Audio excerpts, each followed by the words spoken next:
You're holding a piece of paper that doesn't make sense. It's a printout from a legal database. Roman inheritance law. 1st century CE. Somebody handed it to you and said, "Here, look at this." And you looked. And something didn't add up. Not because the document is wrong, because it's too precise. Because whoever wrote this was being very, very careful about what it did and didn't say. That's the moment I want to talk about. Because I've had that moment twice. Once in a school library in Evansville, Indiana, at 11:30 at night, with a Greek concordance open on the desk in front of me. And once sitting across from a school chaplain who smiled at me, very calmly, very patiently, and told me that certain questions were not appropriate for the classroom. He didn't say wrong. He said not appropriate. I've thought about that phrase for years. You know the question I asked? It wasn't about miracles. It wasn't about resurrection or prophecy or any of the things they say are too complicated for teenagers. I asked where Jesus' money went after the crucifixion. That's it. That's the whole question. Where did it go? Because here's what the previous video established. And if you haven't seen it, the short version is this. Jesus was not the wandering, penniless preacher the Sunday school illustrations suggest. He had a treasurer. A named treasurer, a man named Judas Iscariot, whose specific job was managing a common purse. The Greek word is glossokomon, a money chest, the kind used for real financial administration, not casual charity. 3 women are named in Luke chapter 8. Mary Magdalene, Joanna, wife of Chuza, who managed Herod's household, and Susanna, all described as funding the operation out of their own means. The Greek phrase is ekton hyparkonton autais, out of their own possessions, independent financial resources.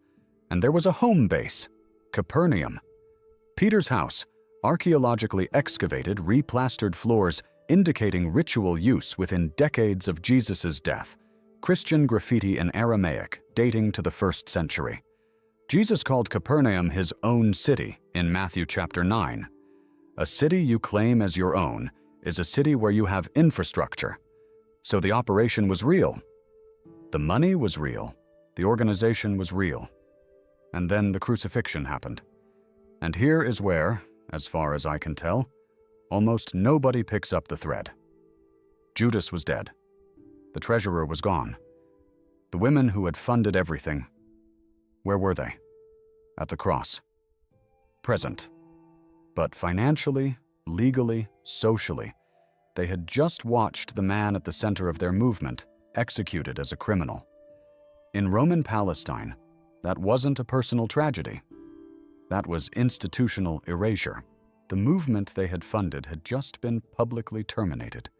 Peter had fled. The others had scattered. The money was still somewhere. And I want to know where it went, because I don't think the answer is it disappeared. I think the answer is something much more specific and much more uncomfortable. If you're here and this question is landing the way I think it is, the algorithm needs a signal from you to keep showing you this kind of content. That signal is a subscription. It tells YouTube that someone engaged with this, that it's worth sending to others who would engage with it too. These are the conversations that rarely happen out loud. I'd like to keep having them. Now, let's follow the money. Step 1. Judas returns the 30 pieces of silver. This is Matthew chapter 27, verses 3 through 10. And this passage is one of the strangest pieces of financial documentation in the entire New Testament. Judas, after witnessing the condemnation of Jesus, brings back the 30 silver coins to the chief priests and elders. He throws them into the temple. He leaves. He dies. The text gives conflicting accounts of exactly how, but both agree on the death. The priests pick up the coins. And here is the part that I keep returning to, because it's so specific, so institutionally self-aware, that it reads like a legal record rather than a theological statement. The chief priests decided they could not put the money back into the temple treasury. Why? because, and I am quoting directly, it is blood money. Think about what that means.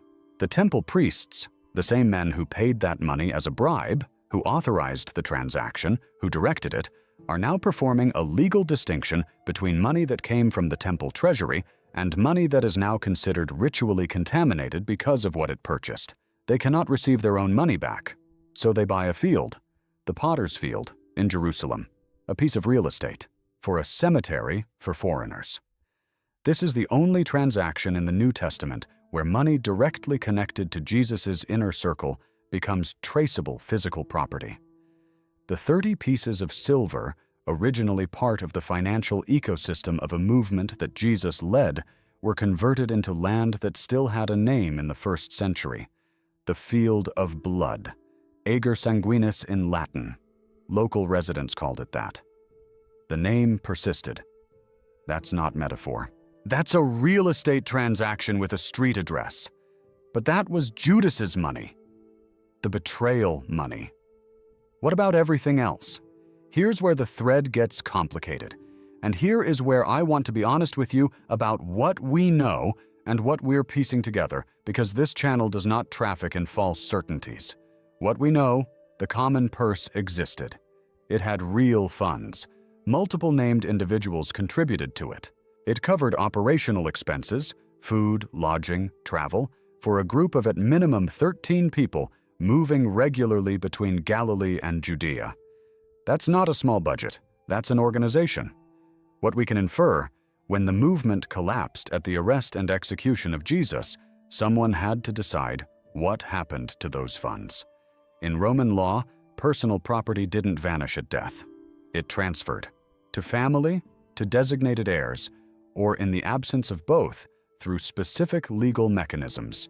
Jesus had family. This is where James enters the story. James, known in early sources as James the Just, was, according to every major early source, the brother of Jesus. Not metaphorical brother, not brother in faith, biological brother. Paul mentions him explicitly in Galatians chapter 1. Josephus names him. Hegesippus, a Jewish Christian writer whose work survived in Eusebius, gives extensive detail about James's role in Jerusalem. James Tabor, in his careful and thoroughly documented work on the historical Jesus, argues something that the mainstream church has spent considerable energy avoiding. After the crucifixion, James did not simply emerge as a spiritual leader by inspiration. He inherited, specifically and deliberately, the leadership of the movement passed to Jesus' biological family, to James first, and the succession after James was also familial. Tabor cites Hegesippus on this directly. There was a dynastic structure. And dynasties have assets. Here is what I mean by that. When James took over, and the historical record, if you read Acts alongside the extra-canonical sources, makes it clear that James was in Jerusalem running the Jerusalem church from very early after the crucifixion. He wasn't starting from scratch. He was inheriting an organization with a donor network, a home base, and a track record of financial administration. The women who had funded Jesus' ministry were still alive. Joanna, wife of Chusa, Mary Magdalene, Susanna, and many others, Luke's phrase. These were not casual donors. These were the financial infrastructure of the movement. If they transferred their support to James's leadership, the Jerusalem church had a working budget from day one. Acts describes exactly what this looked like. Acts chapter 4, verses 32 through 35.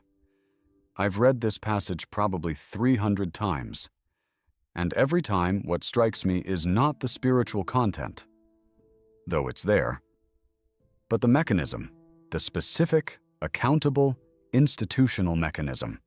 The believers are selling property, houses, fields, and they are placing the proceeds at the apostles' feet.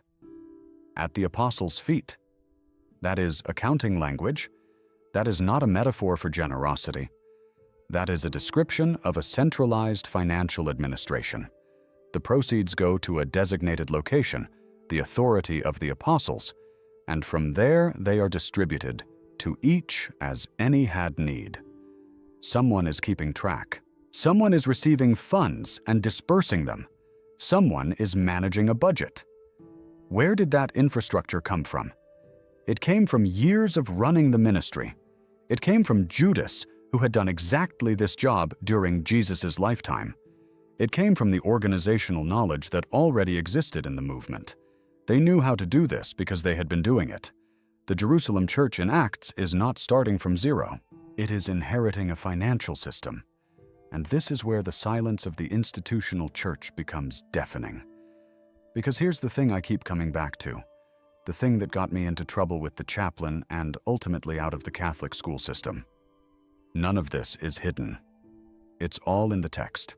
Acts chapter 4 is in every Bible printed in the last 500 years. Luke chapter 8 is right there. John chapter 12 is not a secret document. The glossokomon, the money chest, is not redacted. The silence is not about information. The information is available. The silence is about framing. If you frame Jesus as an itinerant preacher with no possessions and no organizational structure, then the question of what happened to his money becomes absurd. There is no money to follow. The trail doesn't exist because the premise eliminates it. But if you take the text seriously, not as theological allegory, but as historical documentation, then the financial trail is surprisingly detailed. There was a treasurer. There were named donors with independent means. There was a home base with real property. There was a successor who inherited the organization. There was an early community in Acts that had already developed the infrastructure to pool and distribute significant sums. The question is not, did it exist? The question is, why was it framed out of existence? I don't have a clean answer to that. I have a suspicion. It's the same suspicion that got me reading Greek concordances at 11:30 at night in Evansville, Indiana. Let me stay in that library for a moment, because I want to tell you about a specific night. It was the fall. I think 2011. I was preparing a unit on economic systems in the ancient world. Standard curriculum. And I'd been given access to the school library's reference section, which had a fairly good collection of biblical archaeology texts. Not cutting edge, but solid. I was cross-referencing Luke chapter 8 against an archaeology text on the role of women as patrons in first-century Palestine, trying to build context for students, trying to give them a sense of the economic world Jesus actually moved through. And in the footnotes, not the main text, the footnotes, I found a reference to Joanna, wife of Chusa, Herod's epitropos. The Greek word epitropos means household manager, but in Herod's context, it essentially means steward of the royal estate. Joanna was the wife of a man who managed Herod Antipas's financial administration. She was funding Jesus out of her own means, independent of her husband, in a culture where married women's property was legally complicated, and she was doing it while her husband worked for the man who had just beheaded John the Baptist. I sat with that for a long time. Not long time as in hours. Long time as in, I left the library that night and drove home through the November dark in Indiana and didn't sleep well for about 3 days. Because what the footnote implied was something the main text had very carefully not said. The financial support of Jesus' ministry was not just generous and organizational, it was politically dangerous. Joanna was not just a donor. She was a woman with connections to Herod's household who was actively redirecting resources toward a movement that Herod's administration considered destabilizing. Think about the risk. Chusa works for Herod. Herod has just beheaded John the Baptist, the man whose mission Jesus explicitly continued. Joanna, in that context, is moving money to Jesus, out of her own means, independently, without, as far as we can tell from the text, any indication that this was sanctioned by her husband or by the household she was part of. That changes the picture completely, because now the common purse, the glossokomon that Judas managed, wasn't just an operational budget. It was, at least in part, money flowing from inside the structures of power toward a movement that explicitly challenged those structures. That's not a donation box. That's something much more deliberate, something that required real courage from real people who had real things to lose. And then Jesus was executed, and Joanna was still alive, and the money was still somewhere. I want to stay with that, because I think this is the part that the church's framing most successfully erases. Not the existence of the money, but what it represented. The women at the cross in the Synoptic Gospels, Luke chapter 23, verses 49 and 55, are described specifically as those who had followed him from Galilee. The same women described as donors in Luke chapter 8. They were present at the crucifixion. They were present at the burial. They were the first at the empty tomb. They never left, which means the financial network did not dissolve at the crucifixion. The people who held it, the donors, the organizers, the ones who had moved money through this operation for years, they were still there, still present, still connected to each other. When James took over in Jerusalem, he wasn't organizing strangers. He was the brother of the man these women had chosen to support with resources that put them at personal risk. He was the person who, in that culture and that tradition, had the clearest legitimate claim to continue what Jesus had begun. The financial transition was not chaos, it was succession, and Acts documents the result. A community that within weeks of the crucifixion is pooling property, distributing resources, feeding thousands, and operating with what Acts describes as remarkable unanimity. That level of organizational coherence does not emerge from nothing. It comes from infrastructure. It comes from the inheritance. Here is the piece that took me longest to see. Because I was trained, as most of us were, whether in Catholic school or otherwise, to read Acts as a spiritual document, as the story of the Holy Spirit descending and transforming a terrified group of disciples into something new. And it is that. I'm not arguing against the spiritual reading. But it is also a financial document. And when you read it as a financial document, a different story emerges. Bart Ehrman, who reads these texts with the tools of a professional historian rather than a believer or a skeptic, has written about Luke 8 as one of the most underexamined economic facts about the historical Jesus. His point is essentially this: the presence of women of means in the inner circle of a first-century Jewish movement is not unremarkable. It is extraordinary. And the fact that their financial role has been so consistently underemphasized in Christian tradition is itself a historical data point. It tells you something was being managed, something was being shaped, a particular image was being constructed. The poor wandering teacher who owned nothing, who asked for nothing, who left nothing. That image is clean, it's spiritually useful, it's comfortable. But it requires you to not look at Luke chapter 8, to not notice the glossicomon, to not ask where the common purse went when Judas died and the movement fractured. Because when you ask those questions, and I want to be honest with you, this is where I lost the chaplain's patience entirely. When you ask those questions, the answers are in the text. They're not hidden, they're just inconvenient. And inconvenient questions don't survive institutional framing, they survive in footnotes. They survive in the work of researchers like Tabor and Ehrman, who read the primary sources in their original languages and report what they find.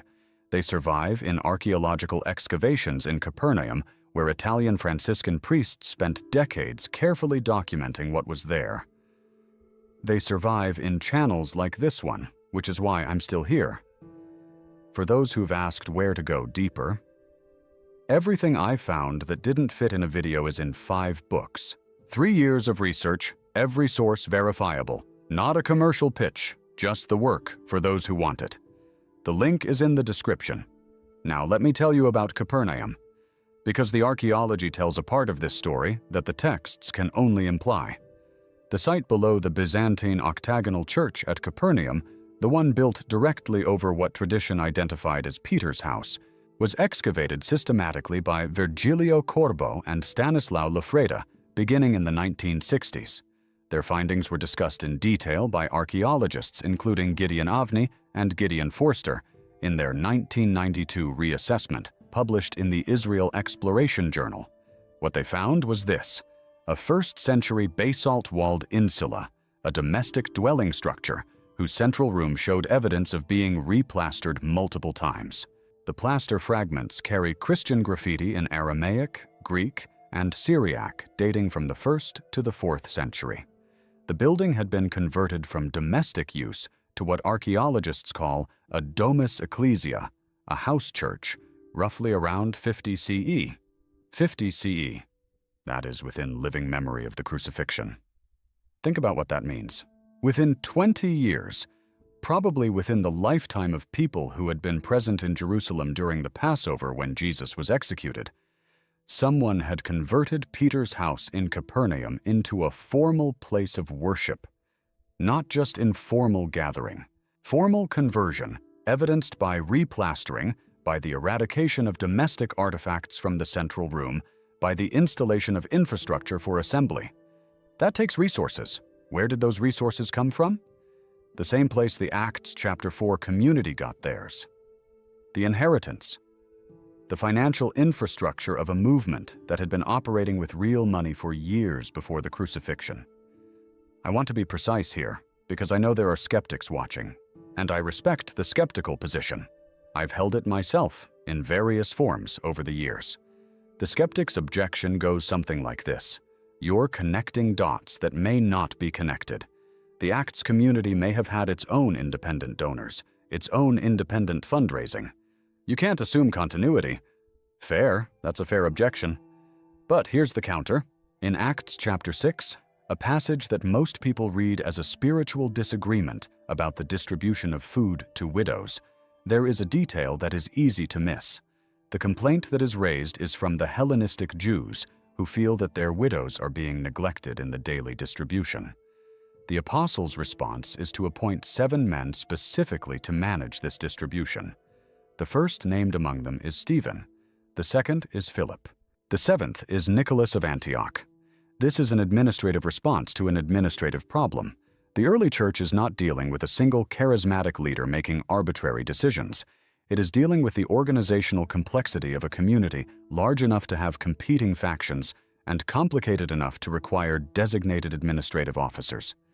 That organizational complexity does not grow from nothing in 6 weeks. It grows from years of managing a movement with real money, real logistics, real competing interests. It grows from a culture of financial administration that already existed. It grows from the inheritance. And here is where I want to say something carefully, because I think this is the heart of what this video is actually about, underneath all the archaeology and the Greek and the legal terminology. What was inherited after the crucifixion was not just money. What was inherited was a decision about what the movement was and what it would become. James made that decision. The women who stayed made that decision. The community in Jerusalem that pooled property and placed it at the apostles' feet made that decision. They could have scattered. They could have dissolved. The treasurer was dead. The leader had been executed as a criminal. The entire operation had been dismantled, legally and publicly, by the most powerful institutional force in the region. They didn't scatter. They reinvested. And the question that I keep returning to, the question I couldn't ask in a Catholic school in Indiana without consequences, the question that sent me into years of independent research, the question I'm still sitting with tonight in Evansville, is why? Not, why did they believe? Belief is one answer, and it's a real answer, and I'm not discounting it.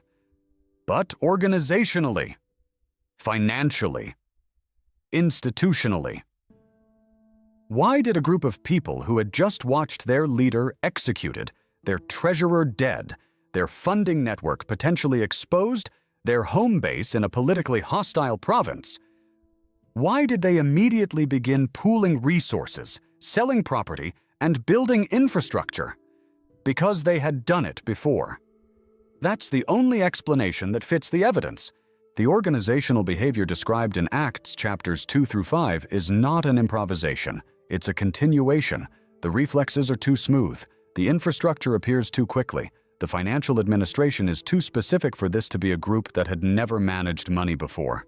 They had managed money before for years, under difficult conditions, in hostile territory, with a named treasurer who, according to John's Gospel, was not entirely honest with the funds. And the operation still ran. They knew how to do this, and when Jesus was gone, they did what you do when the person at the center of an organization is suddenly absent.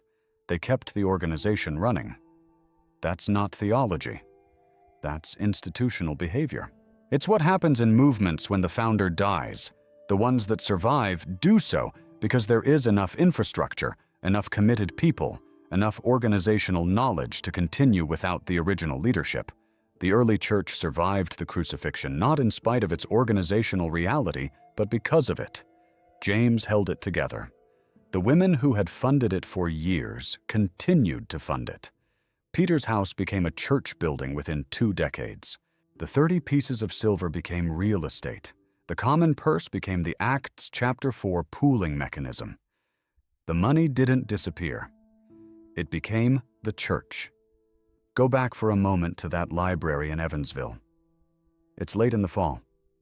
The fluorescent lights hum in that particular way they do after midnight when you're the only person in a building. The footnotes about Joanna have sent you down a path you didn't expect.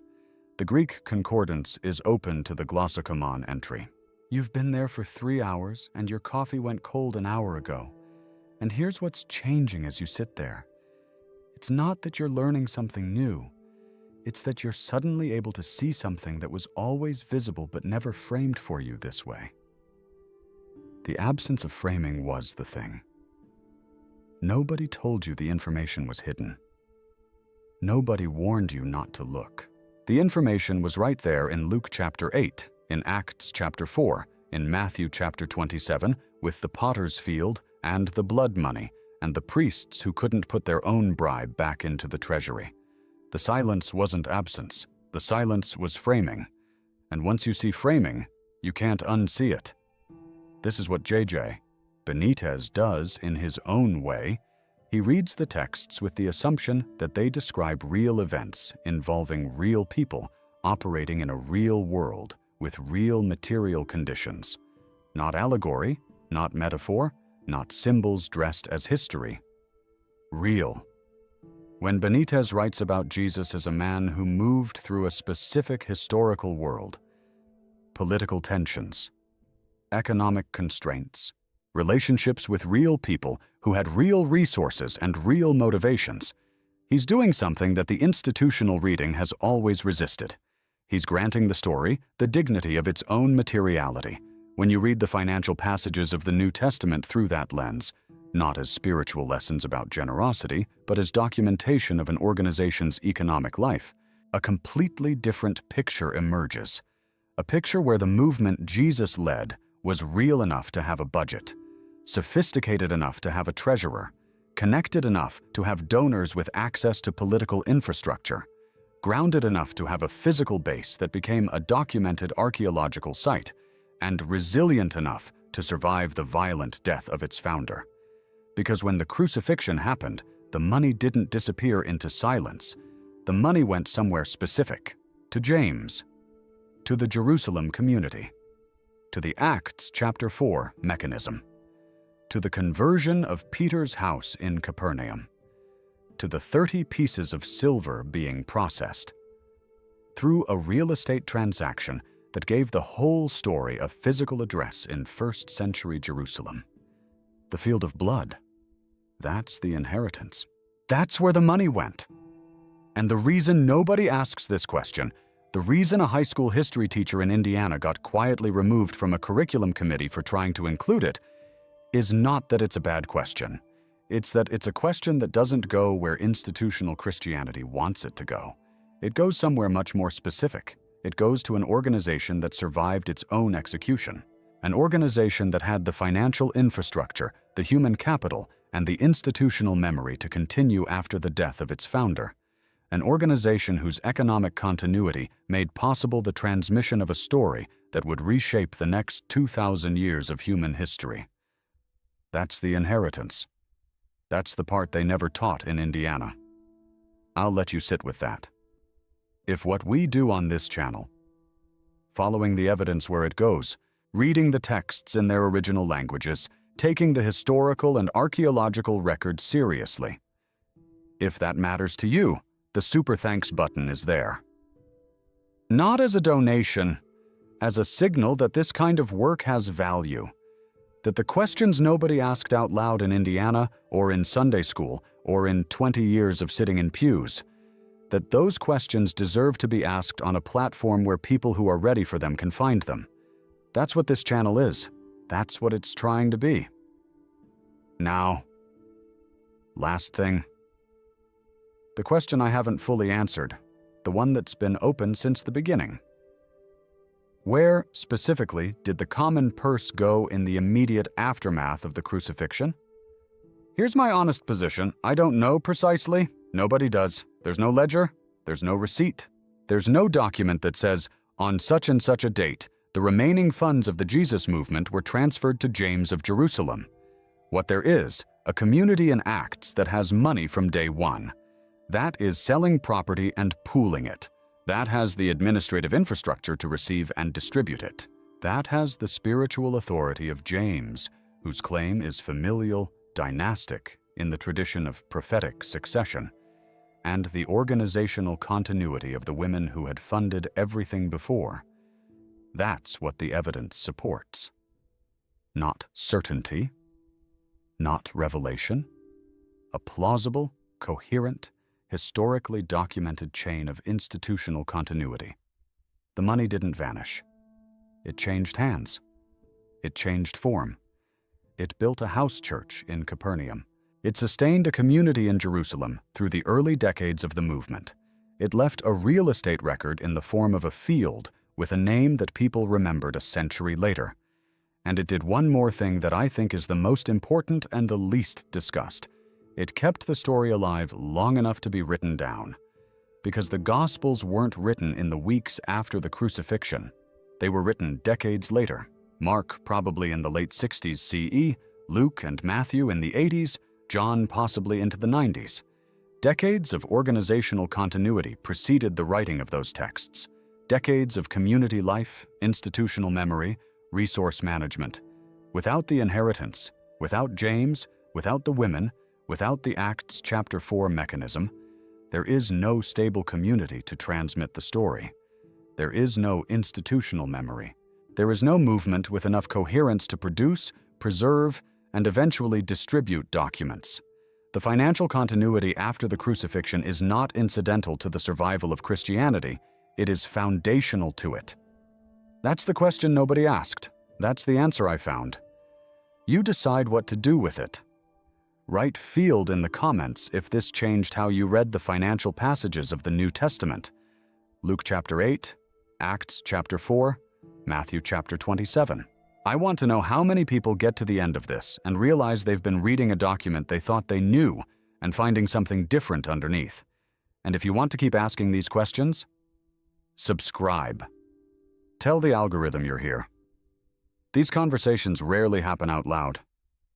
They should.